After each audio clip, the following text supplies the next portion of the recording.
তীব্র আর্থিক সংকটে পড়েছে অন্তর্বর্তীকালীন সরকার। রাজস্ব আয় হ্রাস, পূর্ববর্তী সরকারের নেয়া ঋণ পরিশোধের চাপ এবং মূল্যস্ফীতি বাড়ায় ব্যয় মেটাতে ক্রমেই ঋণের ওপর নির্ভরশীল হয়ে পড়ছে সরকার। উন্নয়ন প্রকল্পে ব্যয় কমলেও অভ্যন্তরীণ উৎস থেকে সরকারি ঋণ দ্রুত বাড়ছে। বিপরীতে বেসরকারি খাতে ঋণ প্রবাহ কমে যাওয়ায় সামগ্রিক ঋণ কার্যক্রমে ভারসাম্যহীনতা তৈরি হয়েছে। বাংলাদেশ ব্যাংকের সদ্য প্রকাশিত প্রতিবেদনে এসব তথ্য উঠে এসেছে। প্রতিবেদনে বলা হয়েছে, রাজস্ব ঘাটতি, ঋণ পরিশোধের চাপ এবং মূল্যস্ফীতির কারণে পণ্য ও সেবার দাম বাড়ায় সরকারের আর্থিক অবস্থান আরও সংকুচিত হয়েছে। চলতি অর্থবছরের জুলাই ও আগস্ট মাসে বেসরকারি খাতে ঋণ প্রবাহ নেতিবাচক ছিল। যদিও আমদানি কিছুটা বেড়েছে, কিন্তু রপ্তানি, শিল্প ও ব্যবসায়িক কার্যক্রমে মন্দা থাকায় নতুন ঋণ বিতরণ কমেছে।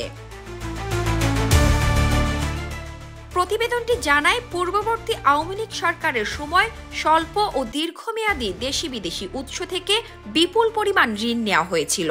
সেই ঋণগুলোর অনেকগুলোই ডলার সংকট ও রাজস্ব ঘাটতির কারণে পরিশোধ করা যায়নি। ফলে পরপর কয়েক দফায় মেয়াদ বাড়াতে হয়েছে। চলতি অর্থ বছরের রাজস্ব আদায়েও লক্ষ্য পূরণ হয়নি। জুলাই আগস্টে রাজস্ব লক্ষ্যমাত্রা ছিল ৬১,০২৬ কোটি টাকা, কিন্তু আদায় হয়েছে মাত্র ৫৪,৪২৩ কোটি টাকা।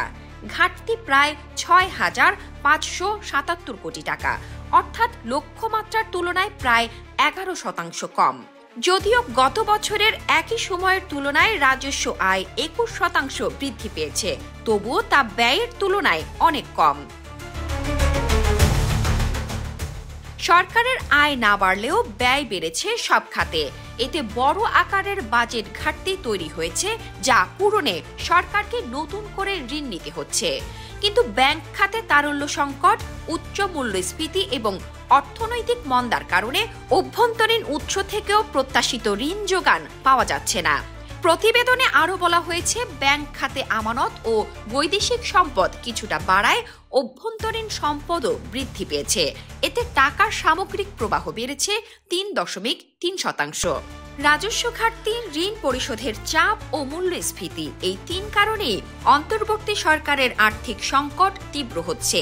আর তা সামাল দিতে সরকার ক্রমেই ঋণের ওপর নির্ভরশীল হয়ে পড়ছে। শামসাদ শাহরিন, দৈনিক আওয়ার বাংলাদেশ।